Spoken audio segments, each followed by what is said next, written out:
করেছেন, একের পর এক ধর্ষণের ঘটনা এখানে ঘটেছে। বিজেপিতে আজকে আপনি যোগ দিলেন, কোন কারণটা বিজেপির প্রতি আপনাকে আকৃষ্ট করলো? মমতা বন্দ্যোপাধ্যায়ের ঔদ্ধত্য, তার মহিলাদের প্রতি অসম্মান, নাকি বিজেপি, নরেন্দ্র মোদী, শ্রমিক ভট্টাচার্যদের উন্নয়নের কথা, রাজ্যে ক্ষমতায় আসা? কোন কারণটা আপনাকে বিজেপিতে আসার জন্য অনুপ্রাণিত করলো আজকে? আমি সংক্ষেপে বলবো যে কথাটা শ্রদ্ধেয় সভাপতি শ্রমিকদা বলেছেন, তার বিজেপির যে রাইজটা হচ্ছে আজকে শুধু বেঙ্গলে প্রথমবার হয়নি, কিন্তু আসাম, ত্রিপুরা, ওড়িশা, আমি বলতে গেলে ফুল টাইম রাজনীতিবিদ, I am not a part time politician, I am serious politician. So আমি না চারদিক থেকে দেখছি acceptance of prime minister Modi, যেটা অপোজিশন বারবার পোলারাইজেশনের কথা বলে।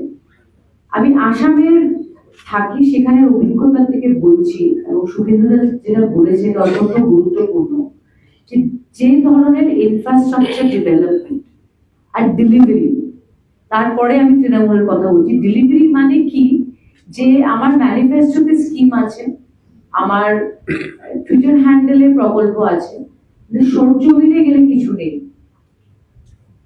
That is the biggest difference between Congress and BJP. আমি আজকের থেকে তো কংগ্রেসকে দেখছি না, আমি রাজীব জির সময় থেকে যখন আমি ইউনিভার্সিটিতে ছিলাম, he had said the most important thing that 1 টাকার কাজ করলেন 25 পয়সা করছেন। That is the culture of Congress এর তৃণমূল। মোদিজির সমালোচনা অনেকেই করে, কিন্তু it cannot be denied যে last man standing, last mile delivery is excellent. আর আমি তৃণমূল যখন জয়েন করেছিলাম, আমার একটা অ্যাসপিরেশন ছিল যে আমি ন্যাশনাল এক্সপ্যানশনে ইন্টারেস্টেড ছিলাম, কিন্তু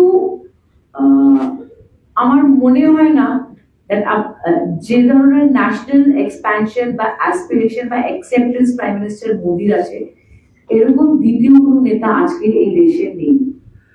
ইট ইজ আ ফ্যাক্ট। আর আমি কোনোদিনই বেশি নেগেটিভ কথা বলি না, কিন্তু আমার খুব দুঃখ হয়েছে, কারণ আমরা ছোটবেলা থেকে দিদিকে সুতির শাড়ি আর হাওয়াই চপ্পলে দেখেছি, ইউ নো মাই ব্যাকগ্রাউন্ড। কিন্তু আমি এই ধরনের কারাপশন যে হতে পারে, এটা আমি বেঙ্গলে এসে কাছের থেকে দেখেছি। অর্থনৈতিক চিত্রটা পশ্চিমবঙ্গের কি ছিল যখন এই সরকার এসেছিল 2011 সালে, এবং কোথায় গেছে? এই দীর্ঘ 50 বছরের অনুন্নয়ের খরা কাটিয়ে নতুন করে এখানে উন্নয়নের গতি আনতে তারা আমাদের দলের প্রতি আস্থা রেখেছেন এবং আজকে আনুষ্ঠানিকভাবে আমাদের দলে যোগদান করছেন। আমি সুখেন্দু দাকে, বোন সকলকে, সুস্মিতা দেবকে এবং ভাই প্রকাশকে এখানে আসবার জন্য অনুরোধ করছি। সুস্মিতা দিকটা চলে এসো, তুমি এখন এদিকে চলে এসো।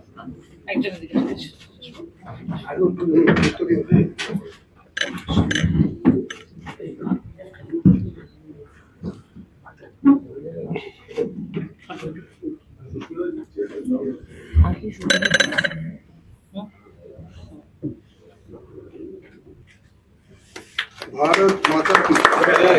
बीजेपी जिंदाबाद जिंदाबाद जिंदाबाद। वंदे मातरम वंदे मातरम। बीजेपी जिंदाबाद जिंदाबाद जिंदाबाद। बीजेपी जिंदाबाद जिंदाबाद जिंदाबाद। भारत माता की जय। वंदे मातरम वंदे मातरम वंदे मातरम वंदे मातरम। भारत माता की जय।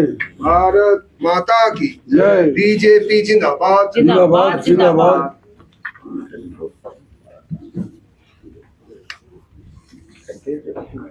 প্রকাশ প্রকাশ